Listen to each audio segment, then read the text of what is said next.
Sahyadri top 10 news या बातमीपत्राचे प्रायोजक आहेत Mac care super speciality hospital Ahmednagar.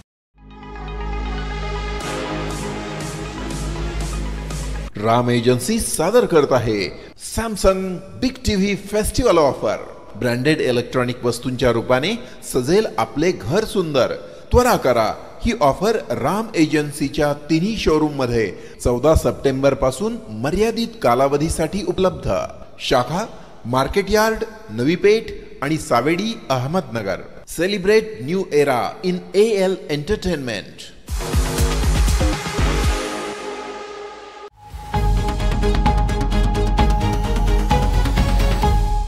नमस्कार, मी मानसी न्यूज 24 सह्याद्री मध्ये तुमचं स्वागत। पाहूयात अहमदनगर जिल्ह्यातील महत्त्वपूर्ण बातम्यांचा आढावा सह्याद्री टॉप 10 न्यूज मध्ये।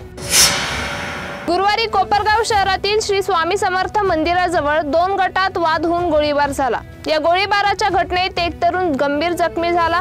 या घटनेत शहरात भीतीचे वातावरण निर्माण झाले आहे। शहरात शांतता नांदावी, तसेच कायदा सुव्यवस्था अबाधित राहावी, तसेच ज्या अवैध धंद्यामुळे शहराचे वातावरण बिघडत आहे ते अवैध धंदे त्वरित बंद करून गुन्हेगारी क्षेत्राला आळा घालावा। सदर गोळीबार प्रकरणी काल संध्याकाळी विवेक कोल्हे यांच्यासह शेकडो समर्थकांनी कोपरगाव शहर पोलीस ठाण्याच्या प्रवेशद्वारावर ठिय्या मांडत घडलेल्या घटनेचा निषेध करत पोलीस निरीक्षक भगवान मथुरे यांना निवेदन दिले। सत्ताधारी आमदार गोळीबार प्रकरणातील आरोपींना पाठीशी घालत असल्याचे आरोप करत विवेक कोल्हे यांनी सत्ताधारी आमदार व त्यांच्या स्वीय सहाय्यकांवर गंभीर आरोप करत फोटो आणि व्हिडिओ दाखवले आहे। या घटनेची सखोल चौकशी करून दोषी आढळणाऱ्यावर गुन्हे दाखल करावे आणि 8 दिवसात अवैध धंदे त्वरित बंद करावे, अन्यथा यापेक्षा तीव्र आंदोलन करण्यात येईल, असा इशारा युवा नेते विवेक कोल्हे यांनी दिला आहे। इथून माग दुर्दैवाने म्हणजे सांगायची वेळ आलेली आहे की कधीच अशा पद्धतीचं राजआश्रय या ठिकाणी कोणी लोकप्रतिनिधी असतील किंवा विशेषतः काळे साहेब असतील, अशोकदादा असतील, बिपिनदादा असतील, आमदारदादा असतील असं झालं नाही। परंतु दुर्दैवाने आजच्या लोकप्रतिनिधींकडून असं होताना वारंवार दिसून येत आहे। त्यांचे स्टेटस ज्यांनी ठेवले आता यांनी ज्यांचा उल्लेख केला त्याचा या ठिकाणी ज्यांचे दिवसा ढवळ्या साहेब आपल्या नगरीत ज्या या आहे त्याचे फ्लेक्स या ठिकाणी ज्या गुन्हेगाराचे त्या आमदारांचे फ्लेक्स त्या ठिकाणी लावले गेले। कालचा ज्यावेळेस गुन्हा घडत होता त्याच्या आधी स्टेटस होता बॉस, आमदारांचं स्टेटस होतं त्याचं बॉस, आणि कुठंतरी हाच बॉस त्याला तिथं 9 तारखेला गोळीबार केल्यानंतर सुद्धा ह्याच बॉसनी त्याला प्रोटेक्शन दिलं आहे का काय? आमचा हा तुम्हाला पहिला प्रश्न आहे की ह्याच बॉसमुळे तुम्ही 9 तारखेला गोळीबार केल्यानंतर सुद्धा 10 दिवस राजरोजपणे या गणपतीच्या मिरवणुकांमध्ये त्या ठिकाणी राजकीय कार्यक्रमांमध्ये किंवा फ्लेक्स लावून या शहरामध्ये हा गुन्हेगार फिरत होता, तुम्ही त्याला अटक का केली नाही? हा आमचा सर्वात पहिला प्रश्न आहे। प्रवासी राजा दिन व कामगार तक्रारी दिनानिमित्त अधिकारी व प्रवासी यांचे शेवगाव आगार येथे चर्चासत्र संपन्न झाले। कामगारांच्या समस्या आणि प्रवाशांशी चर्चा व कामगारांच्या व प्रवाशांच्या विविध समस्या, येणाऱ्या अडचणी समजून घेऊन यावर उपाययोजना करता येईल याविषयी शेवगाव आगार येथे चर्चासत्र संपन्न झाले। या चर्चासत्रामध्ये शेवगाव आगारास नवीन बसेस मिळतील असे आश्वासन कमलेश धनराळे यांनी शेवगाव आगार येथे चर्चासत्र प्रसंगी दिले। चर्चासत्रासाठी विभागीय अधिकारी कमलेश धनराळे, कामगार अधिकारी बाबासाहेब एकशिंगे, शेवगाव आगार प्रमुख अमोल कोतकर, वरिष्ठ लिपिक आदिनाथ लटपटे या चर्चासत्रात सहभागी झाले होते। नवीन बसेस बाबत मागणी केलेली होती। नवीन बसेस साधारणतः ऑक्टोबर महिन्यामध्ये यायला सुरुवात होतील। आपल्या विभागाला साधारण 100 बसेस नवीन मिळतील। त्या 100 बसेस पैकी मग त्या प्रमाणात शेवगाव आगाराला साधारण 8 ते 10 बसेस नवीन देण्याचे आमचे प्रयोजन आहे।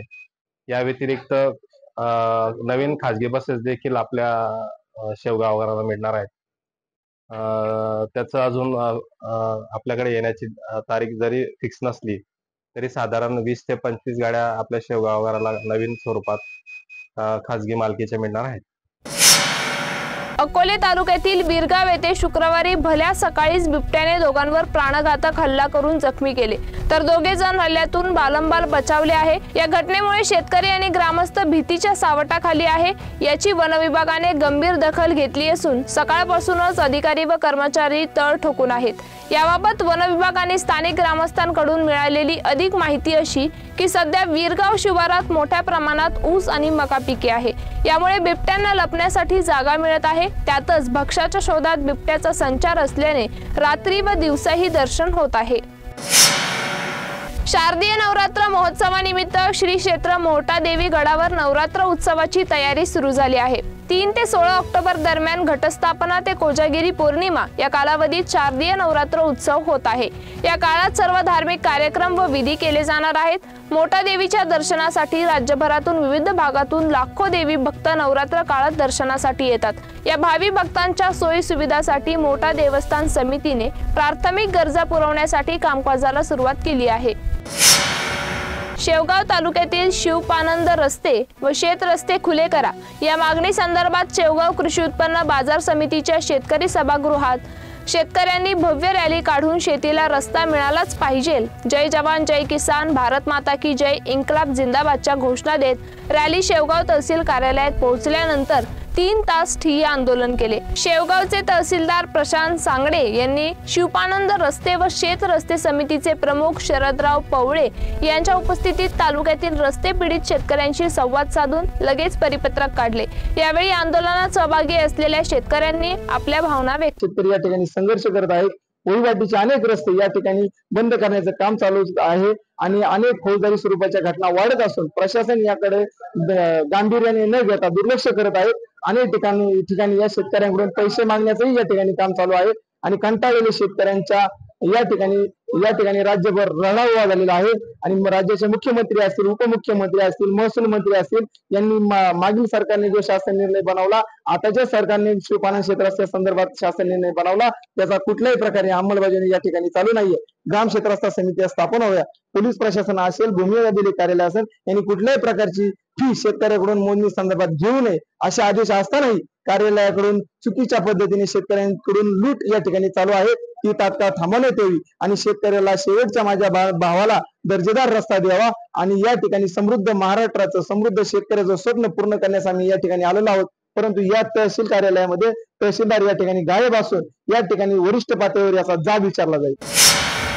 सह्याद्री टॉप 10 न्यूज मध्ये घेऊ एक छोटीशी विश्रांती। कॉंग्रॅच्युलेशन्स वहिनी, बाळ झाल्याबद्दल। पण मी ऐकलंय डिलिव्हरी फार क्रिटिकल होती, आता ठीक आहे ना सगळं? अगं होता थोडा प्रॉब्लेम, पण स्त्रियांच्या आरोग्याची संपूर्ण काळजी घेणारं मातृसेवा होतं ना साथीला, सगळं सुरळीत झालं। किशोर वयापासून ते रजोनिवृत्तीपर्यंत स्त्रीच्या आरोग्याची संपूर्ण काळजी घेणारं अहमदनगर मधील पहिलं स्त्री रुग्णालय Matruseva women's hospital, obstetric ICU, किशोरवयीन आणि विवाहपूर्व समुपदेशन, गरोदर माता तपासणी आणि प्रसूती, पहिल्या सिझेरियन नंतर नॉर्मल डिलिव्हरीची सोय। मातृसेवा विमेन्स हॉस्पिटल, सक्कर चौक, नवीन टिळक रोड, अहमदनगर। फोन 9850200017। विश्रांतीनंतर तुमचं पुन्हा एकदा स्वागत। पाहूयात पुढील बातम्या।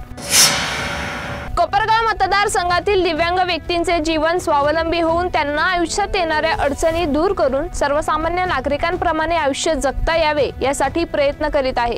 यापुढील काळातही दिव्यांगांना सन्मानाने जगण्याची समान संधी मिळावी आणि त्यांच्यातील आत्मविश्वास पुन्हा जागा व्हावा यासाठी दिव्यांगांच्या वेदना दूर करून त्यांच्या अडचणी सोडवण्यासाठी मी सदैव तत्पर आहे, अशी ग्वाही आमदार आशुतोष काळे यांनी दिली आहे। महात्मा गांधी जिल्हा प्रदर्शन चॅरिटेबल ट्रस्ट कोपरगाव येथे fellowship of the physical handicap Mumbai व आमदार आशुतोष काळे यांच्या सहकार्यातून कोपरगाव मतदारसंघातील दिव्यांग बांधवांना आमदार आशुतोष काळे यांच्या हस्ते कृत्रिम अवयव व आवश्यक साहित्य वाटप करण्यात आले। या प्रसंगी ते बोलत होते। आमदार आशुतोष काळे पुढे म्हणाले की दुर्दैवाने किंवा अपघाताने शरीराचा अवयव गमवाव्या लागणाऱ्या दिव्यांग व्यक्तींना स्वावलंबी करण्यासाठी त्यांना शासनाच्या विविध योजनांचा लाभ मिळावा यासाठी दिव्यांग बांधवांना दिव्यांग प्रमाणपत्रे मिळवून देण्यापासून ते त्यांना मोफत कृत्रिम अवयव देऊन त्यांचे जीवन सुसह्य करण्यासाठी प्रयत्न करीत आहे। आजपर्यंत मतदारसंघातील जवळपास 359 दिव्यांग व्यक्तींना या साहित्याचा लाभ होऊन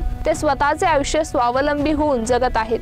याचा मनस्वी आनंद होत असून मतदारसंघातील अजूनही काही दिव्यांग व्यक्ती असतील त्यांचे देखील जीवन सुकर होण्यासाठी यापुढील काळातही शिबिराच्या माध्यमातून सर्व प्रकारची मदत करणार असल्याचे आमदार आशुतोष काळे यांनी यावेळी सांगितले। जरी आपल्याला देवाने ही गोष्ट कमी दिली असेल, बाकीच्या गोष्टी आपल्याला चांगल्या पद्धतीच्या दिल्या, म्हणून तो मनामध्ये कुठेही तो एक कमीपणा किंवा काही विचार मनामध्ये नाही येऊ देतात. आपण जशा पद्धतीने दैनंदिन जीवनामध्ये सगळ्या गोष्टींवर मात करून आपलं जीवन जगत असतात, तशाच पद्धतीने पुढच्या काळामध्ये देखील कुठल्या प्रकारची जर मदत लागली मला हक्काने त्या ठिकाणी सांगावं. आपल्या अडचणी सोडवण्यासाठी आहे माझे प्रयत्न चालू आहे एवढे या ठिकाणी सांगतो. आपल्या सर्व दिव्यांग बांधवांसाठी बाकीच्या अजून गोष्टी काही करता आल्या त्याचा देखील मी सातत्याने प्रयत्न करत असतो. तर आपण त्या सर्व गोष्टींचा लाभ घ्यावा अशा प्रकारची विनंती करतो. यंदाचा खरीप हंगामात उत्कृष्ट बियाणे, मुबलक खते आणि समाधानकारक पाऊस झाल्याने पिके बहरात आली आहे. शेतकऱ्यांची लक्ष्मी ही सोन पावलाने कापूस खरेदी केंद्रावर दाखल होत आहे. आता कृषी विभागाने पुढील रब्बीचीही तयारी सुरू केली असून कांद्याचे वाढवणारे संभाव्य क्षेत्र लक्षात घेता जिल्ह्यातील 3 लाख मेट्रिक टन खताचा पुरवठाही मंजूर झाला आहे. विशेष म्हणजे राज्यात सर्वाधिक खतसाठा हा नगर जिल्ह्याला मिळणार आहे. संगमनेर तालुक्याने त्यांना 35 वर्ष दिली. माझ्यासारख्या युवकाला 5 वर्ष द्या असे आवाहन करत माजी खासदार डॉक्टर सुजय विखे पाटील यांनी बुधवारी आपले नेक्स्ट डेस्टिनेशन संगमनेरच असणार हे संकेत पुन्हा दिले. विखे पाटील यांचे पारंपरिक राजकीय प्रतिस्पर्धी आणि संगमनेरचे आमदार बाळासाहेब थोरात यांचे गाव असलेल्या जोर्वे येथे मुख्यमंत्री वयोश्री योजनेच्या उद्घाटन कार्यक्रमात डॉक्टर विखे बोलत होते. आशिया खंडात सर्वात अग्रेसर असणारी अहमदनगर जिल्हा मध्यवर्ती सहकारी बँक मुठभर कारखानदारीमुळे डबघाईला आली असून कोणत्याही क्षणी संपुष्टात येऊ शकते असा आरोप ॲडव्होकेट प्रताप ढाकणे यांनी केला आहे. येथील संघर्ष योद्धा बबनराव ढाकणे केदारेश्वर सहकारी साखर कारखान्याची 35वी वार्षिक सर्वसाधारण सभा शुक्रवारी दुपारी कारखाना कार्यस्थळावर खेळीमेळीत झाली. ही सभा ऋषिकेश ढाकणे यांच्या अध्यक्षतेखाली पार पडली. पालखेड डाव्या कालव्यातून कोपरगाव तालुक्याच्या पूर्व भागातील पाझर तलाव व बंधाऱ्यात पूर्ण क्षमतेने पाणी सोडून ते सर्व भरून द्यावे अशी मागणी विवेक कोल्हे यांनी केली होती. सहाय्यक उपअभियंता अनिता सरवदे, सहाय्यक उपअभियंता योजना गोरे यांच्या उपस्थितीत विवेक कोल्हे यांच्या हस्ते नुकतेच पालखेड डाव्या कालव्याच्या कोळगंगा हेड व 45 चारी हेडचे गेट खुले करण्यात आले. त्यामुळे बंधारे आणि पाझर तलाव भरण्याचा मार्ग मोकळा झाला आहे. सह्याद्री टॉप 10 न्यूज मध्ये इथेच थांबूया. मात्र तुम्ही पाहत राहा news 24 Sahyadri. Sahyadri top 10 news या बातमीपत्राचे प्रायोजक होते Mac care super speciality hospital Ahmednagar. शब्दांचं सामर्थ्य, विश्वसनीयतेची उंची. न्यूज 24 सह्याद्री.